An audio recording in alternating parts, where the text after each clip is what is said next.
রাস্তা দিয়ে চলার পথে হঠাৎ একটা জিনিসে চোখ আটকে গেল। তো চলো দেখা যাক জিনিসটা কি আর বিষয়টা কি।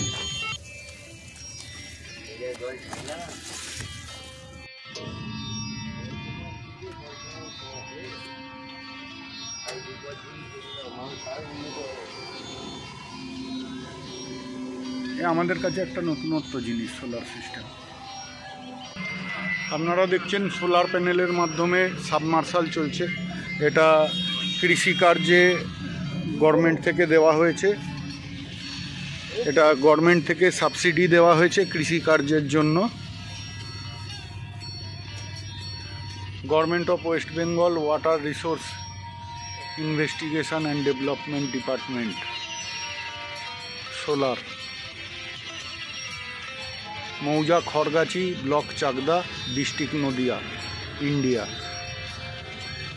এটা গভর্নমেন্ট দ্বারা সাবসিডি করে বানিয়ে দেওয়া হয়েছে যাতে কৃষকদের সেচ কাজে সুবিধা হয়। এই দুটো প্যানেল এদিকে লাগানো রয়েছে, এদিকে একটা আর এদিকে একটা, দুটো প্যানেল লাগানো রয়েছে। এই প্যানেলের মাধ্যমে এই সাবমার্শাল চলছে, কোনো ইলেকট্রিক ছাড়া এই সাবমার্শাল চলছে। ভবিষ্যতের পাওয়ার সোলার। ভবিষ্যতে আমাদেরকে প্রতিটা মানুষকেই সোলারের উপর ডিপেন্ডেবল হয়ে পড়তে হবে। তো তার কিছু নিদর্শন জাস্ট দেখালাম আপনাদেরকে।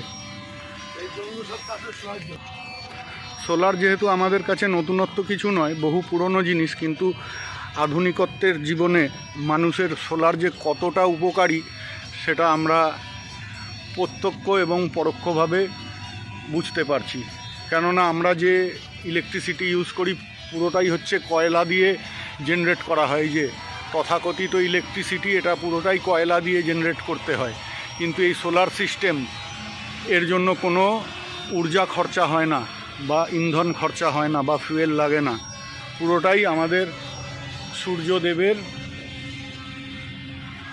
প্রতিস্ফলন দেখা যায়। হ্যাঁ, ও পুরো সব সোলারে চাষ হয় এখান থেকে। এখানে একটা প্লান্ট বসানো রয়েছে সাবমার্শালের, আর আমি ক্যামেরাটা জুম করে দেখাচ্ছি, আর একটা প্লান্ট বসানো রয়েছে ওইখানে আর একটা। এই পুরো জমি সোলারের মাধ্যমে চাষ হয়, 1 টাকারও ইলেকট্রিসিটি পড়ে না এর জন্য। টোটালটাই ফ্রিতে জেনারেট করানো হয় সোলার থেকে, বা সৌরবিদ্যুৎ বলা হয় এটাকে।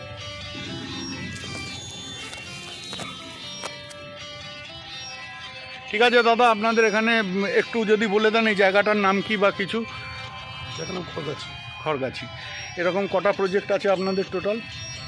6টা কমপ্লিট হয়ে গেছে আর 6টা আসছে। আচ্ছা, এই পুরো জমি যেটা দেখছি পুরোটাই এই স্যালো চলে হচ্ছে সৌরবিদ্যুতে, তাই তো?